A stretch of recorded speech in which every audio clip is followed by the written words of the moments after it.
Bismillahirrahmanirrahim. Assalamualaikum warahmatullahi wabarakatuh. Selamat berjumpa kembali dengan pelajaran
bilangan.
Atau aturan bilangan atau aturan menyusun sekumpulan bilangan. Nah, pola atau aturan itu selalu melekat pada suatu barisan bilangan. Jadi kalau ada barisan bilangan ya mesti ada pola bilangan. Demikian pula jika ada pola itu mesti ada barisan bilangan. Jadi keduanya tidak bisa dipisahkan antara pola bilangan dengan barisan bilangan. Kalau kita melihat anak-anak, yang pertama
satu pada 0. Untuk mendapatkan 3 kita harus menambah 2. Untuk mendapatkan 6 kita harus menambahkan 3. Untuk mendapatkan 10 kita harus menambahkan 4 pada 6. Dengan cepat sebenarnya kita juga bisa mengatakan berapa setelah 10?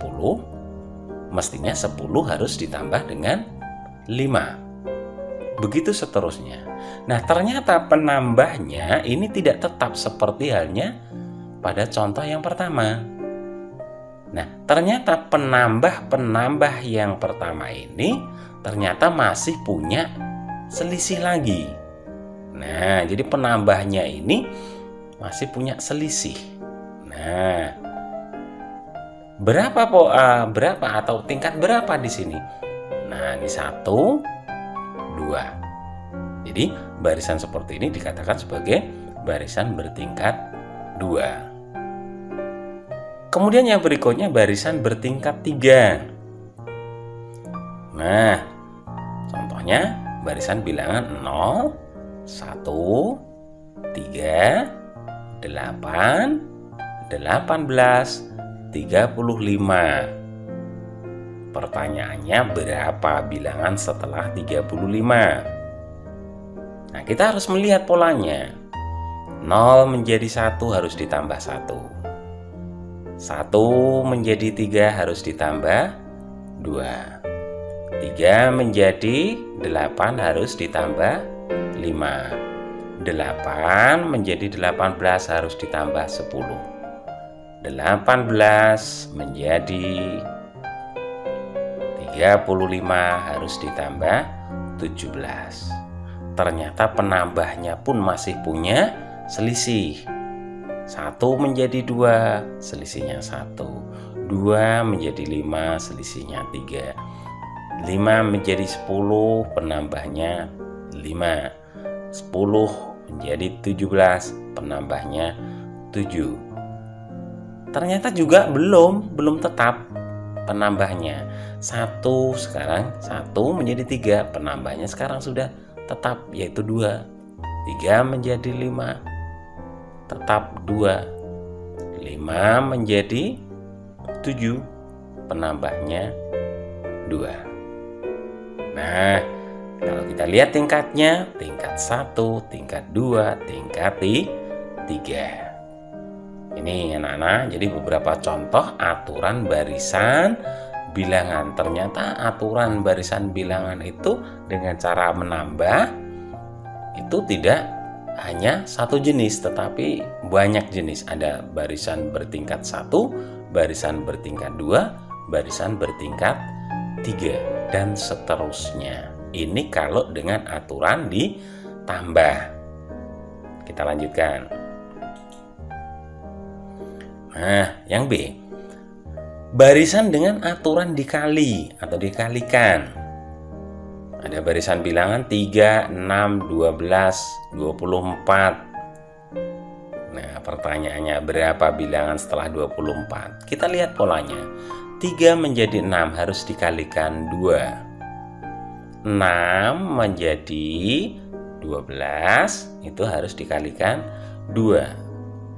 12 menjadi 24 dikalikan 2. Nah, mestinya 24 dikalikan 2 menjadi 48. Ini barisan bilangan dengan aturan dikalikan.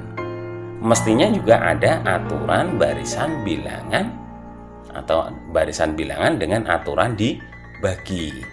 Nah, hanya tinggal dibalik saja.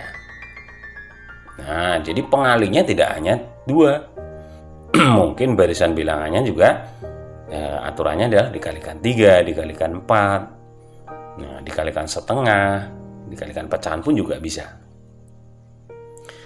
Kemudian yang C, barisan dengan aturan dipangkatkan.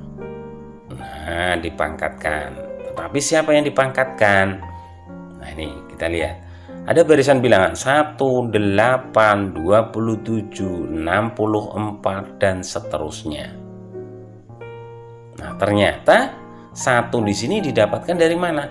1 dipangkatkan 3 sama dengan 1. 2 dipangkatkan 3 sama dengan 8. 2 dipangkatkan 3 itu 2 kali 2 kali 2. Kemudian 27 itu didapatkan dari 3 dipangkatkan 3. 64 itu adalah 4 dipangkatkan 3. Dengan cepat kamu bisa menemukan Berapa bilangan setelah 64? Nah, mestinya berapa ini anak-anak?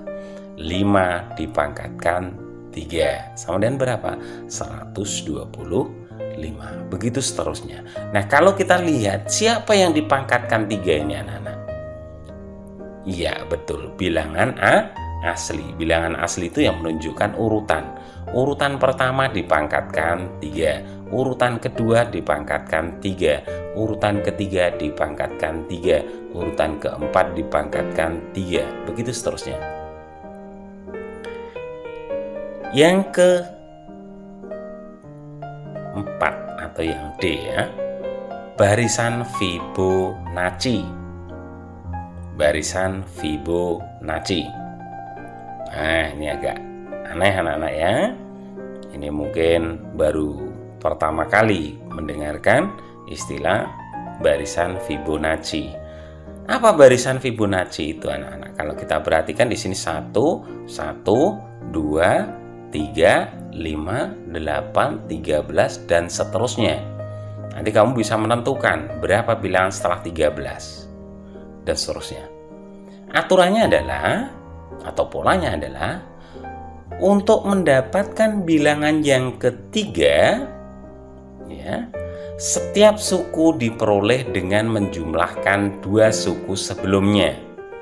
Jadi ketentuannya 2 bilangan pada barisan Fibonacci yang pertama ini harus ditentukan terlebih dahulu.